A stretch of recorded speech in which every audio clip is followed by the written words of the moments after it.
السلام عليكم ورحمة الله وبركاته. بسم الله الحمد لله والصلاة والسلام على رسول الله وعلى آله وصحبه أجمعين. جزاكم الله خير for joining us. Inshallah, we're going to be doing a session with myself and Sheikh Salman Nasir on how to increase Arabic vocabulary and become an independent reader. A lot of people have difficulty with Arabic comprehension and increasing their vocabulary. So they'll be able to maybe converse or understand even Arabic principles in grammar and understand morphology tables. But when it comes to actually being able to increase their vocabulary and be able to conversate or increase their Arabic learning comprehension, reading or listening, they have certain obstacles. So inshallah, we're joined with Sheikh Salman Nasir, who's studying at Qur'an University and is one of our research fellows and instructors.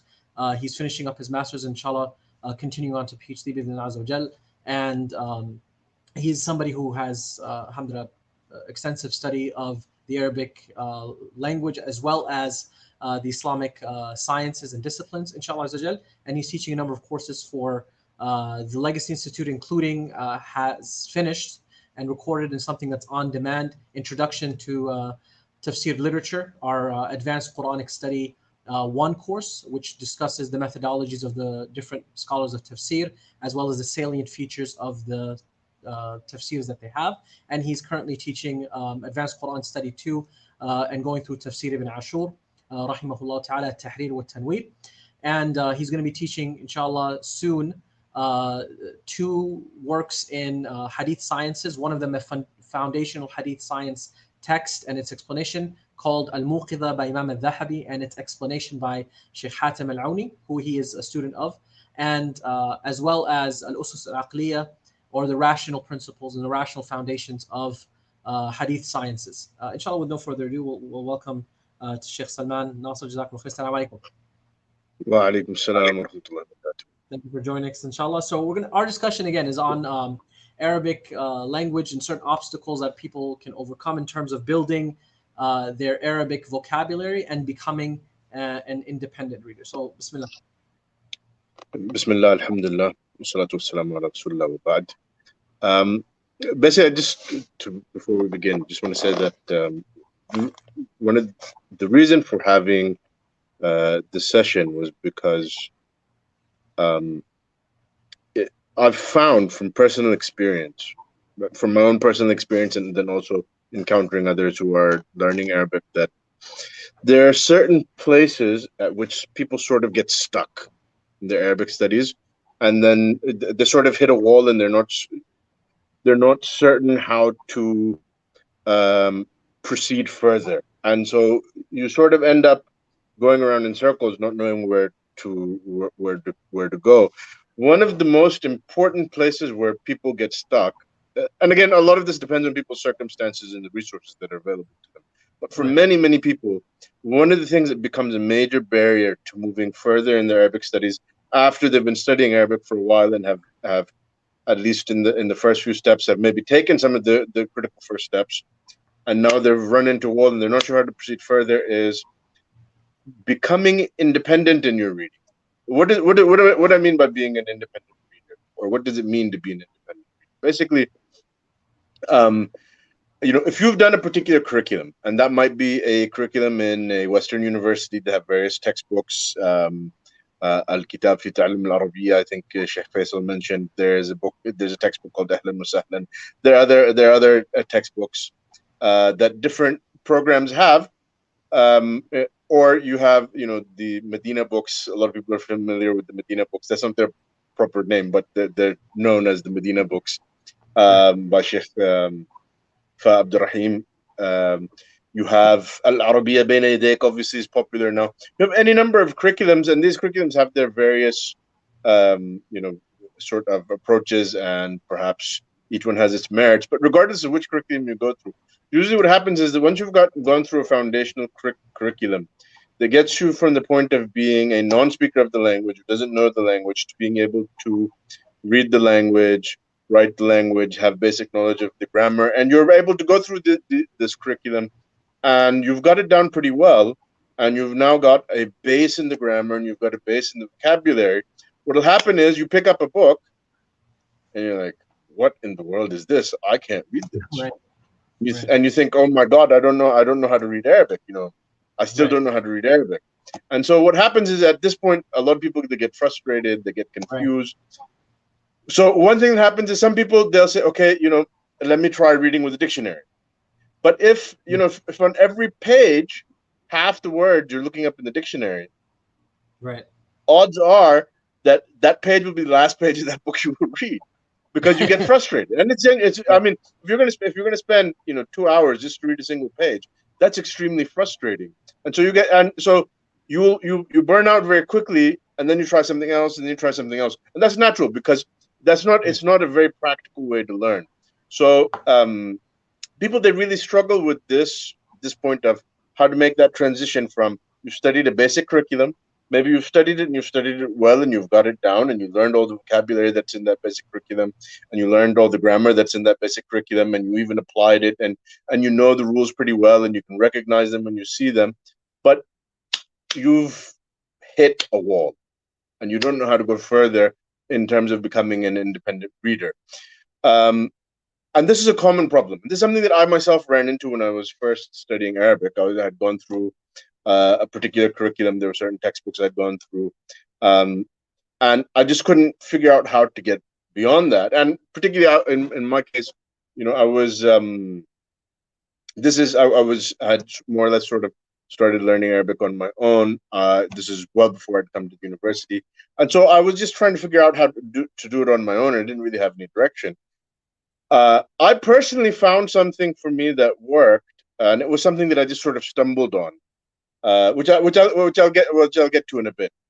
But before I get to that, I just want to say that one thing that some people do is, at this point, they'll think, I need to study lugha, I need to study nahu, and so because there's a tendency to fetishize nahu, and I don't want anybody to misunderstand me. Nahu is extremely important. If you want to be a serious talib ilm, you need to read nahu, you need to study nahu. If you're motivated and capable, you should read Kitab of Sibawayh. I'm not saying don't study nahu, so no one misunderstand me, no one misquote me. Nahu is very important as a talib ilm, but nahu is, or a thorough study of nahu at this point in your studies, when you're still working on just becoming an independent reader, is not very useful. This is not what you actually need to be doing at this stage in time. And so I actually even remember when I had gotten to the point where I'd started reading Arabic and could actually read Arabic, and it started off as in doing my own independent reading. I remember running into people who were likewise, aspiring to talib ilm and had been studying the Arabic language, and they were still stuck, and they couldn't get past that barrier. And I remember in particular one brother I ran into, and he was like, you could read, mashallah. How did you get to reading on your own?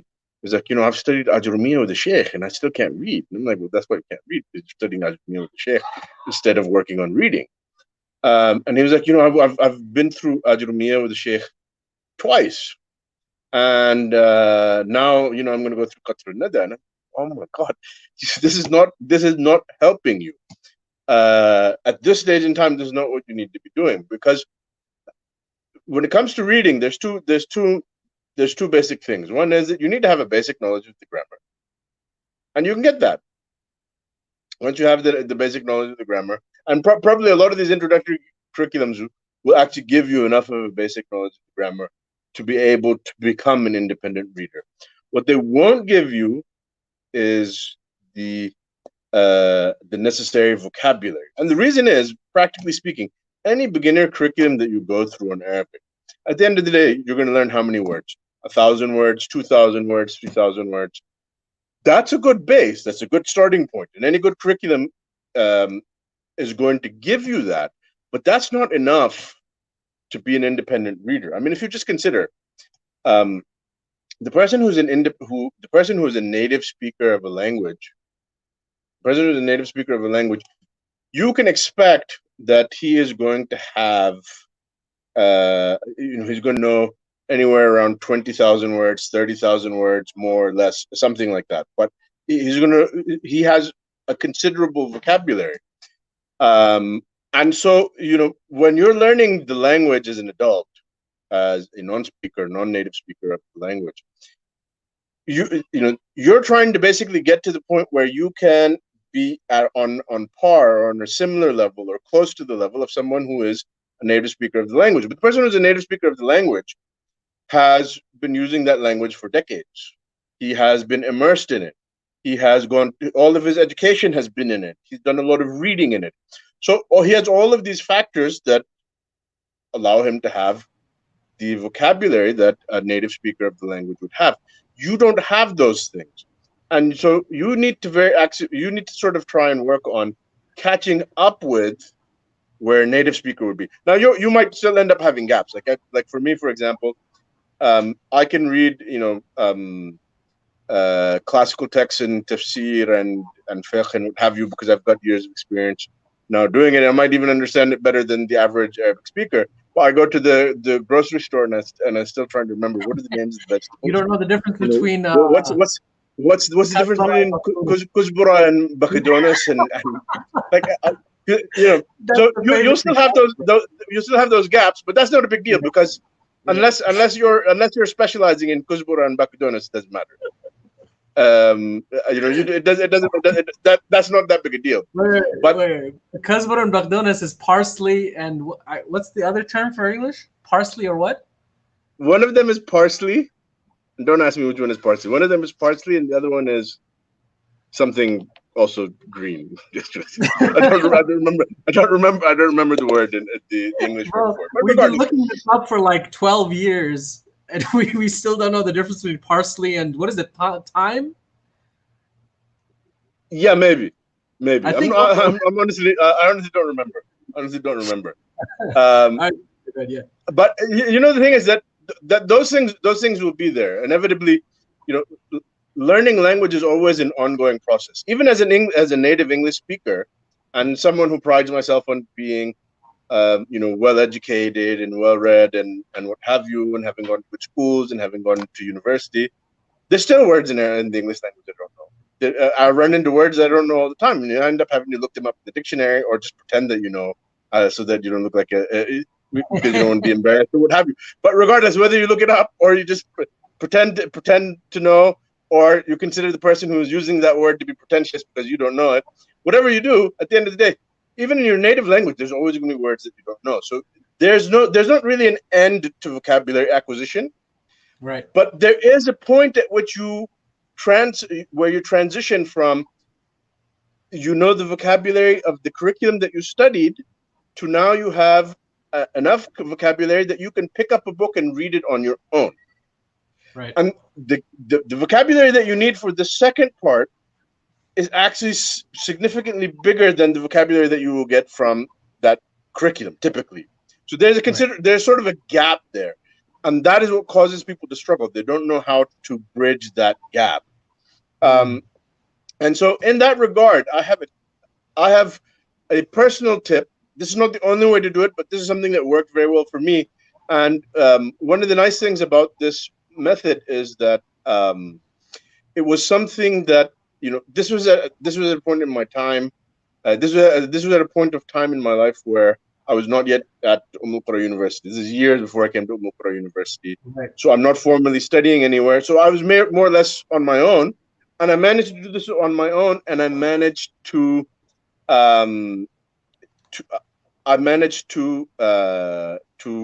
bridge that gap, basically on my own efforts and with resources that are relatively available, I think, to anyone. And so basically what that is that if you, having had that foundation and you've been through that curriculum, you start working on reading books that you've already read. Meaning, you've already read a book in English, you've already read a translation of a book in English, try reading on it in Arabic. Because what happens is, if you consider, in the English language, the average person who's out there listening, you probably know anywhere from 20,000 to 30,000 or maybe even more English words in the English language. How many of those did you look up in the dictionary? Right. I mean, even a well-educated person who uses the dictionary a lot will actually only have learned a small amount of words from the dictionary. most of the words that you learned because you went to school. So in school, your vocabulary grew as you're learning. As you're reading, as when a child first starts speaking, he just starts using the words that he sees his parents are using, or people around him are using, and he starts imitating them. And from context, he starts to figure out, okay, this means mama means the lady who takes care of me. Daddy means the guy who's always doing funny stuff or whatever it is. And so eventually, from context, they figure out most of what our vocabulary acquisition is actually from context. As in our native languages, most of our vocabulary acquisition is from context. Right. And as learning a foreign language, the problem is that you have such a gap to bridge that it's difficult to do that just from the natural process of language acquisition that you went through, starting from childhood. So you're going to have to use a dictionary a lot more than a native speaker would, and you're going to get a lot more of your vocabulary from the dictionary than the native speaker ends up having to do. But when you read a work that you've already read, it allows you to sort of recreate that experience of picking up vocabulary from context. Like as I was growing up, and as you were growing up, and all of us, we were reading books in English. We would run across words that we don't know. But if that's the only word on the page that you don't know, oftentimes you don't need to look it up, because from the context you can figure out, okay, this is what he's talking about. Right. So this word means something like this. And so then you see it used here like this, and you see it used here like this, and so you get a feel for what the word it represents, what it means, what sort of context it's used in. And so a lot of your vocabulary acquisition just comes from this sort of usage in context, or seeing the word used in context. When you've already read a book in English, the translation of it, you already know what the book is saying. You already know what the book is saying. So when you're reading, that sort of creates that ability to recognize the word in its context that you would have in your native language.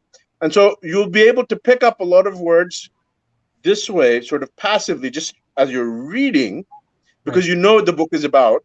And so from context, you're able to pick up a good bit of vocabulary.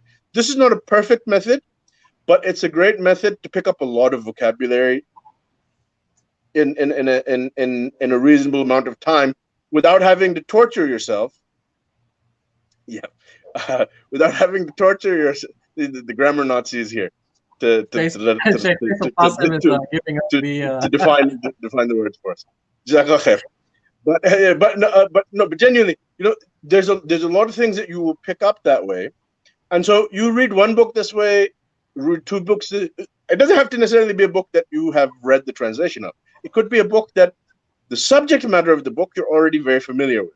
So, for example, if you've read a good bit about the hadith sciences in English, this was my own personal experience. I'd read not a good bit, but I'd read enough that I had a good idea. So you read a basic text, an easy text ideally in Arabic about the same thing, and you'd be like, okay, I already know what this is talking about because I know what it's talking about, or because I've already read about it. So again, you'll pick up a lot of things from context, and so you won't be having to look up every single word on the page or every other word on the page. And so in that fashion, you start bridging those gaps, and then you'll eventually reach a point where you're like, okay, you know what? Easy books, I can actually pick up and read them. And I remember at one point, when I had first started doing this and I was making a start on doing my independent reading, I remember walking into the library of the masjid and just randomly opening up Fath al-Bari to a place somewhere in the middle and being like, oh my God, I will never be able to read this, and put it back on the shelf. Although at that point easier books I could read, I had started being able to read them, which is why I got up the courage to try my hand at opening up Fath al-Bari. I read a few lines or I pretended to read a few lines of Fath al-Bari and was like, yeah, this is not happening. And I put it back on the shelf. Believe it or not, a few months later, I could read Fath al-Bari and I was like, you know what? I know what this is saying. It doesn't intimidate me. It was just a few months.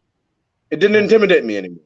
And it was just this simple thing that I've described. This was actually what allowed me to bridge that gap. Now, what happens is a lot of people, if they go to a university, Medina or Qur'an, or have you, they have exposure to a lot of things that help them bridge that gap.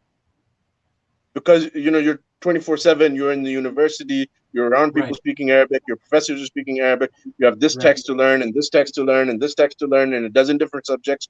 So you're getting so much immersion that it helps bridge that gap. But when you don't have that, how do you bridge that gap? This is the best way to bridge that gap.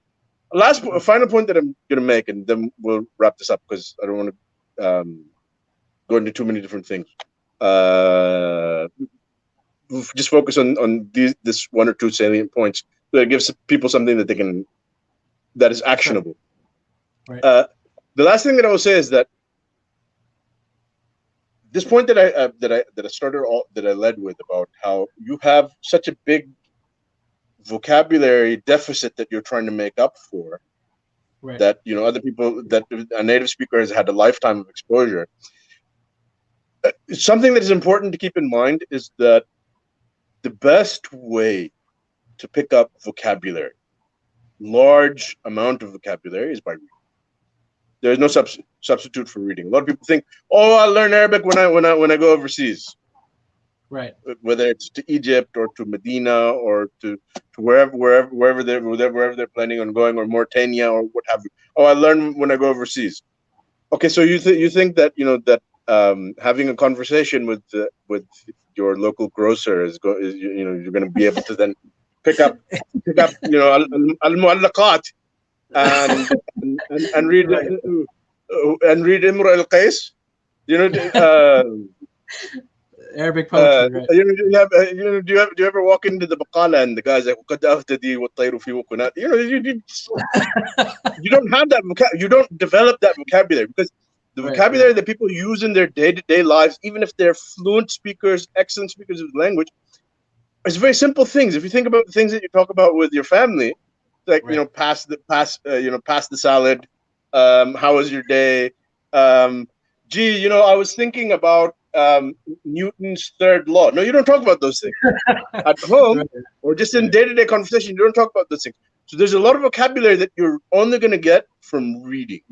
And so as a non-native speaker, the most important thing you can do is read, and read a lot. And when you do that, you'll pick up a lot of vocabulary. And then the other things, inshallah, after that will fall into place. Anyways, that's basically what I'd wanted to discuss. There's other things and other tips, but I don't want to get into too many different things. This video is about this problem. Excellent. Before we move on to just the last portion, I just wanted to incorporate a few things that also work for me as well. In linguistics, they always teach you sensory things before they teach you ideas and how to basically enunciate. So that's why in any language, they always tell you what? They talk to you about the kitchen and the bedroom and they don't tell you like, okay, we're going to talk about the difference between capitalism and Marxist theory. We're not going to do that, right? So everything sensory, or what's in front of you, is what you should write down. What I would have is a small notebook and write down the name of everything. What's the name for window? I didn't know the name for window for a while. Like, it just, you know, I had a trouble with it. Nafida. All right. And it finally got into my head. Things like this. And then, like, on top of what you mentioned, reading comprehension is actually interacting with the language. So know the names of everything, for shelf to ceiling to literally everything you're seeing on the screen. You should be able to name, you know, Khatam to lihya, and then there's 30 parts for the face, but forget about that for now. The whole point being is whatever you actually interact with. Number two, in terms of listening comprehension, was extremely important. I memorized 2 sentences. Ma ma'na hadha? What does this mean? And then somebody would explain to me, and then I would, like you said, the context explains the meaning. And secondly, kayfa aqul? How do I say such and such in Arabic? And this would help me interact with, especially now. I mean, you run into Arabs for the most part. You know, people who are interacting in Western societies, they run into Arabs. So yes, maybe they don't speak Arabic, they speak a dialect, but they can help you. And then when it comes to listening comprehension, I would listen to small 15-byte sound clips on YouTube, and not take it as a learning, more of as Arabic learning. And I would write down every single word that I didn't know, and then look it up in the dictionary using a number of them. Like now you have, mashallah, apps, Mawrid, which I think our Arabic instructor, Sheikh Diri, has like a war against. He's only Hens Wehr hardcore. He's madhab the Mu'tamad of Hens Wehr. But in any case, Hens Wehr dictionary is also amazing. Al-Ma'ani, Arabiya tools. There's so many of them out there. Al-Mawrid has an app as well. In any case, the point being is, and then re-listening to it so that I could increase my comprehension. And then lastly, no doubt, what I would do is I would actually read to somebody to help me with my pronunciation. Also, those two sentences, what does this mean and how do I say, and understanding the words in context. So before I would read to somebody, I would actually underline every single word I didn't know. And we started off with children's books. And then lastly, which is, like you said, reading, and the more you read, the more you will comprehend. It's just that's just at the end of the day what you have, what you get. And that's what I want to end with, inshallah, for you is. By the way, children's books is another great idea, because it's a great way to start from something that is simple and easy, and you have the vocabulary for, and build your vocabulary up. In fact, I know one brother, you actually know him as well. One thing he told me that he had done is he actually just took the school books and just went through them. The books that they use in the schools here. He just went. He just started with them and went through them. And if you remind me afterwards, I can even share a link. Where there's a website where you can literally get the entire school curriculum from like 1st grade all the way to 12th grade, every single all book. The children's books in the building. Okay. Yeah. So I mean, if somebody wants reading material, and it's also a great way to pick up vocabulary, because it'll cover. You get the literary stuff, the language stuff. You get scientific terms and maths and everything. And so you can, pick from that whatever suits you, and that will also put it be in the description and the link below, inshallah, for those of you who are going to be listening, inshallah. Okay, great. Now this is actually important for now. A lot of people they want to know, what should I read? So go ahead. How do you answer that? What should they read? What are some of your suggestions? And then I'll add. Okay, my suggestion is read something that you know you will read. Good, excellent. I mean, excellent. The first books that I read, it was because I was interested in them. Right. So the Qur'an obviously was of great importance to me. So I spent a lot of time reading the Qur'an, reading its translations. There's a nice book called Easy Dictionary of the Qur'an by Abdul Karim Parekh, which is Arabic and English, and it goes according to repeated words in the Qur'an. No, this is actually a full dictionary. Okay. What he's done is he's done tartib of it according to the tartib of the Mus'haf. Oh, nice. MashaAllah. So a quarter of the dictionary is actually Surah Al-Baqarah. MashaAllah. By the time you get done with Surah Al-Baqarah, you've done actually a quarter of the dictionary. And I think I did just the first juz, and that was enough for me. The first juz of the Quran, which is maybe like 1/6 of the dictionary, I did that much, and then I didn't even need to do the rest. After doing that, I actually had enough vocabulary that I could even read random parts of the Quran and understand them. So that was something that I did with that resource. Basically, it gives you simple one-word definitions of each word. It's not a very technical dictionary. It's not very precise definitions. It's just as simple as hamd, praise, kitab, book, and so forth. But it goes through the order of the Mus'haf. And one thing that it even does that is nice is that if a word is not commonly used in the Quran, for example, it's like only used two places in the Quran. If it came up in one place and then it's coming up like 5 juz later, he'll mention it again. So he will repeat some of the words if he knows that it's a rare word. So that's a very nice book. And I think obviously a lot of people, when they're learning Arabic, one of their main goals is to want to understand the Quran. Read the Quran, have a translation or two, spend time reading the translation, spend time listening to that, to Surah Al-Baqarah, spend time reading Surah Al-Baqarah, and imbibe the vocabulary and go through that. If you're interested in a particular topic, go through the books on that, find books on that topic that have been translated, and go through them in comparison with the original. If you're obviously you have the stuff that was targeted at children or non-native learners, like Qisas al-Nabiyyin and القراءة الراشدة and some other things by Sheikh الحسن الندوي. School textbooks. I mean, some people, the school textbooks, they might be like, I really don't want to read elementary school textbook. Okay, then don't. Right. Read something else.